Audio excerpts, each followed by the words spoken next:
Muchas veces pensamos que el agotamiento emocional o el burnout, como también se le conoce, solamente le puede pasar a aquellas personas que están en una oficina con muchísimo trabajo, con presión por parte de sus jefes y de sus compañeros y con miles y miles de correos en su bandeja de entrada y muchísimas juntas programadas. Y la verdad es que nos puede pasar a todos. Hola, yo soy Chris y este es mi Art Studio, Flores de Ruy. En este canal me gusta hablar de arte, pero también me gusta hablar de las experiencias de la vida. Me gusta contarles cómo es que yo abordo ciertas experiencias en mi vida y espero que les pueda servir de ayuda. Pero, ¿qué es el burnout? Y como lo mencioné al principio, es esta fatiga emocional.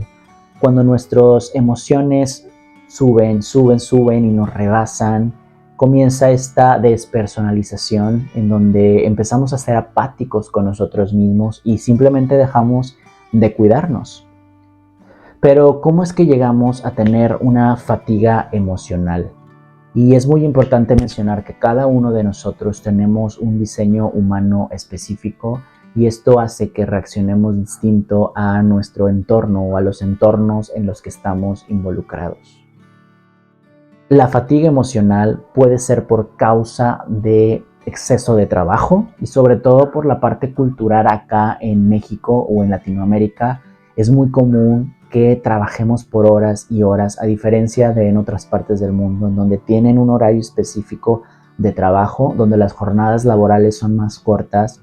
Acá en Latinoamérica pensamos que entre más trabajamos, entre más productivos seamos, mejores nos va a ir. Y la verdad es que a veces ni siquiera recibimos una recompensa, ni siquiera nos felicitan, ni siquiera tenemos una recompensa monetaria por hacer tanto trabajo y empezamos a descuidar nuestra salud física, mental y emocional.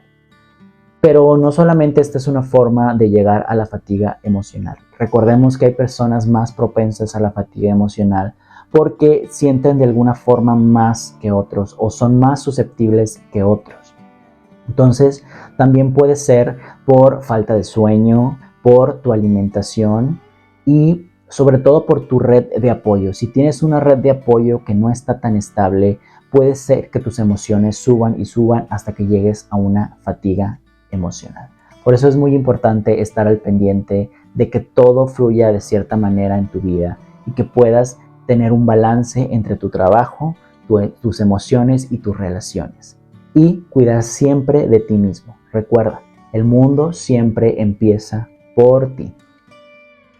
Y antes de contarles mi experiencia con el burnout o la fatiga emocional, quiero hacer un paréntesis. Si ustedes se sienten identificados con algún síntoma o con algo de lo que estoy platicando, por favor busquen ayuda profesional. Mi intención sobre todo es decirles que está bien pedir ayuda, siempre está bien pedir ayuda, está bien, está correcto lo que sienten, pero busquen ayuda, hablen con alguien, busquen ayuda profesional para que les resuelva todas sus dudas y puedan comenzar a sanar. Es importante mencionar que yo soy una persona que desde hace varios años tengo ansiedad. Y esta ansiedad la he tratado con terapeuta y aparte con coach emocional. Por lo tanto, he aprendido varias maneras de cómo lidiar con los ataques de ansiedad, cómo ir creciendo emocionalmente, saber qué es lo que detona mi ansiedad, cuál es la causa raíz de todo esto y constantemente estar en crecimiento emocional.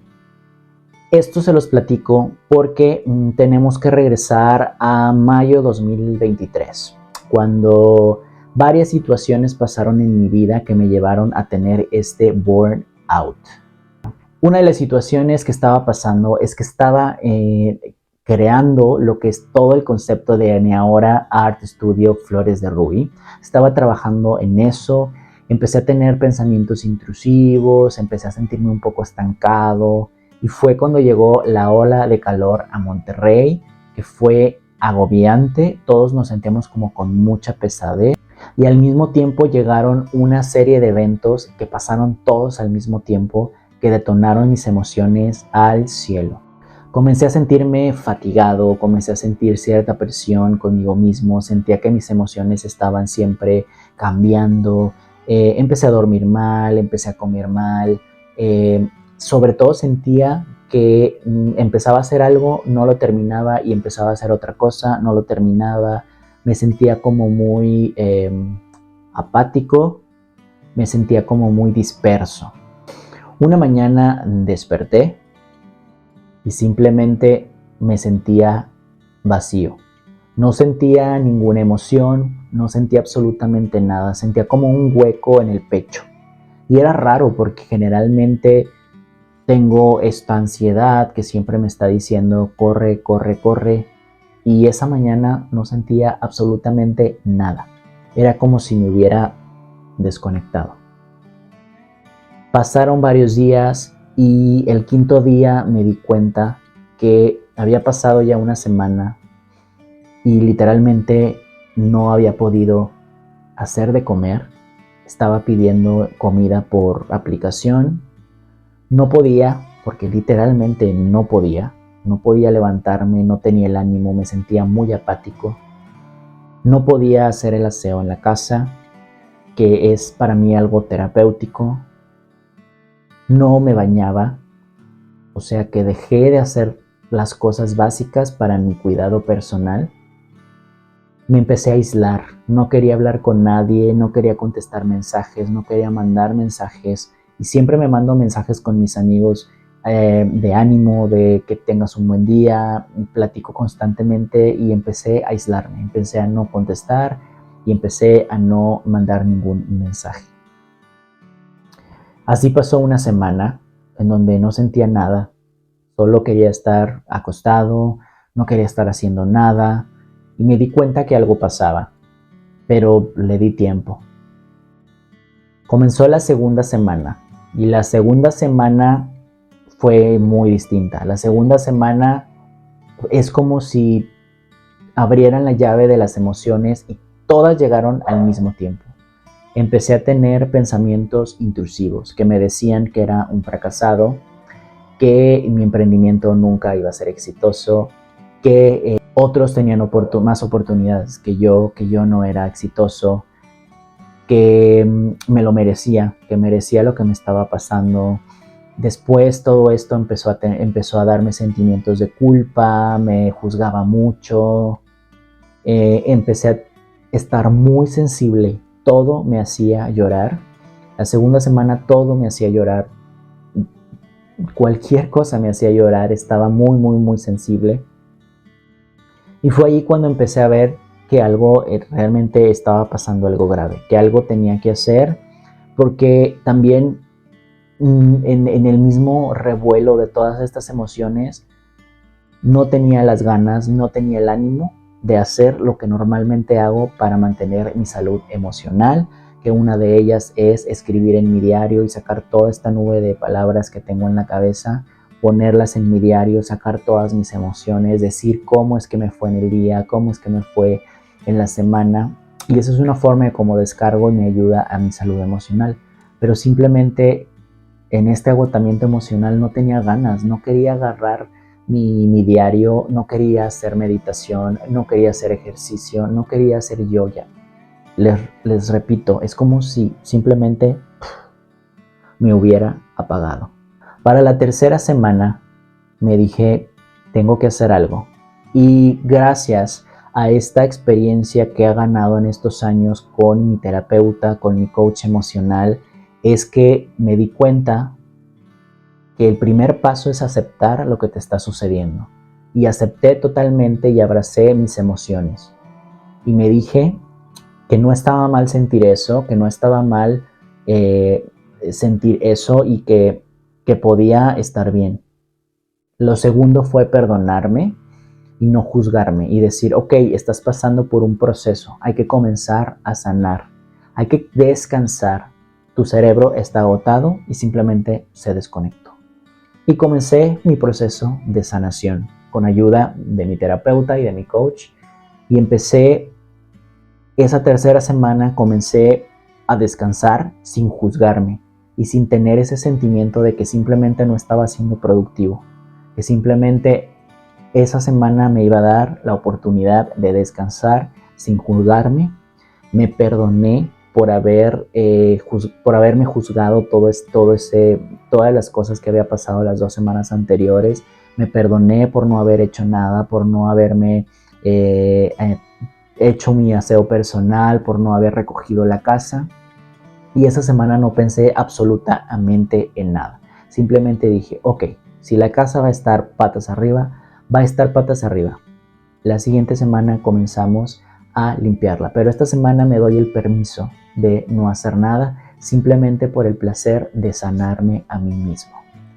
También dejé de pensar en mi emprendimiento. Iba a haber tiempo para poder volver a retomar mi emprendimiento y poder empezar a ser creativo de nuevo, porque pues, literalmente no estaba siendo creativo, no pensaba en crear nada. Comenzó esa semana de descanso y fue una semana en la que aprendí que debes darte amor a ti mismo. Más bien recordé que hay que darse amor a uno mismo. Comencé a ser amable conmigo mismo, comencé a hacerme afirmaciones de que las cosas que estaban sucediendo eran por mi bien, que yo debía descansar. Al comienzo de la 4ª semana ya tenía fuerza y tenía ganas para poder comenzar a hacer el aseo en la casa. Me animé, comencé a hacer el aseo en la casa y eso fue algo muy terapéutico, porque para mí, como lo mencioné hace un momento, es una terapia hacer el aseo en mi casa, tenerlo acomodado. Entonces empecé a sentirme un poco mejor y tuve la fuerza para poder regresar a escribir a mi diario. Eso me ayudó muchísimo de nuevo, porque después de varios minutos de estar escribiendo varias hojas, me di cuenta cuánto lo disfrutaba.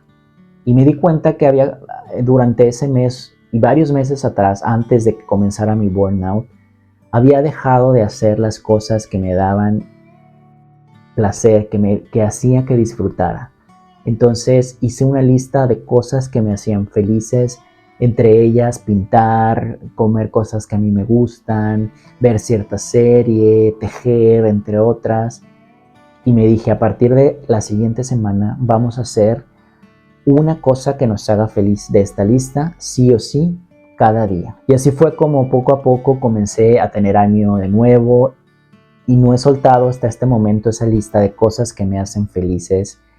Y comencé a tener más ánimo, más ganas, comencé a hacer ejercicio, volví a hacer yoga, volví a hacer lo que es la meditación y comencé a ser más creativo de nuevo. Y comencé a grabar estos videos, comencé a tener esa creatividad, desarrollé mi emprendimiento, mi taller de arte, y el día de hoy creo que me siento una persona que tuvo un gran crecimiento con esta experiencia. ¿Por qué? Porque siento que nunca la había sentido, siento que nunca me había sentido tan desconectado después de sentir tanta ansiedad en los últimos años y sentir esas patadas de caballo en el pecho de decir, corre, corre, corre, sal corriendo. A un día no sentir absolutamente nada, para mí fue como un shock total. Pero creo que gracias a la vida y al creador del universo, todo pasa por algo y aprendimos mucho de esta gran experiencia. Al día de hoy creo que recomendaría tener todos esos focos rojos. Si tú estás teniendo un exceso de trabajo, una carga de trabajo, o tienes mucha presión en tu trabajo, o simplemente eres una persona que siente muchísimo, te invito a que tengas esta lista de cosas que pueden llevarte a un burnout. Necesitas dormir bien, revisa si estás durmiendo bien, si estás comiendo bien, revisa que tus emociones estén siempre, puedas sacar siempre esa emoción o puedas transmitirla, puedas sacarla de tu pecho, pero siempre puedes estar trabajando en tus emociones. Yo siempre recomiendo que puedas tener un diario, porque así nuestras emociones y nuestros pensamientos los podemos poner en el diario y podemos dejar nuestra cabeza un poco más tranquila. Entonces, si te ha pasado o estás pasando por esta situación, quiero decirte que está bien que sientas, está bien que te tomes un descanso. Creo que debemos de tener más claro que no somos unas máquinas, y lo comenté en mi video pasado. Nos enseñan desde muy pequeños a que somos unas máquinas y debemos producir y producir y producir. Pero debe haber un balance entre nuestra vida y nuestra vida emocional y nuestra vida laboral. Debe haber un balance en el cual tengamos tiempo de poder disfrutar de las cosas, de poder disfrutar de los frutos de ese trabajo. Y yo te recomiendo que pongas límites. Al principio nos da un montón de miedo, sí. Sobre todo cuando estamos en una empresa y pues nos da miedo llegar y decir, oye, son las 6 de la tarde, yo tengo una vida y me tengo que ir. Ese es un límite y es muy importante. ¿Por qué? Porque obviamente al ritmo al que van las empresas no les importa, la verdad, no les importa que tú te quedes hasta las 10 de la noche trabajando, y ahora que más se hace el home office, puedes pasarte 24 horas trabajando, no te van a pagar más, y muchas veces si es necesario te van a correr y punto, o sea, ya, se acabó. Entonces, recuerda, tú no vales por tu trabajo, vales por la persona que eres. Entonces, toma conciencia de que debes trabajar en tu salud emocional y debes descansar y darte el tiempo de disfrutar de la vida y de los pequeños detalles. Y es por eso una de las razones por las que creé este taller y este canal, porque hay que embellecer la vida y hay que embellecerla y disfrutar de sus pequeños detalles al máximo. Créanme que esta experiencia me ha llevado a poder disfrutar y querer disfrutar de esos detalles y no perderme de ellos, porque siento que después de esta experiencia me di cuenta que unos meses yo no disfrutaba de las cosas, estaba totalmente a flor de piel mis sentimientos, yo quería salir corriendo todo el tiempo, estar haciendo muchísimas cosas y dejé pasar muchos momentos preciosos. Al día de hoy disfruto cada uno de ellos y me doy el tiempo que me merezco. Gracias por llegar hasta este punto del video. Muchísimas gracias por llegar hasta aquí. Les mando un abrazo. Confío en que estén bien. Confío en que van a descansar. Nos vemos en el próximo video. Adiós. Les mando besos. Bye.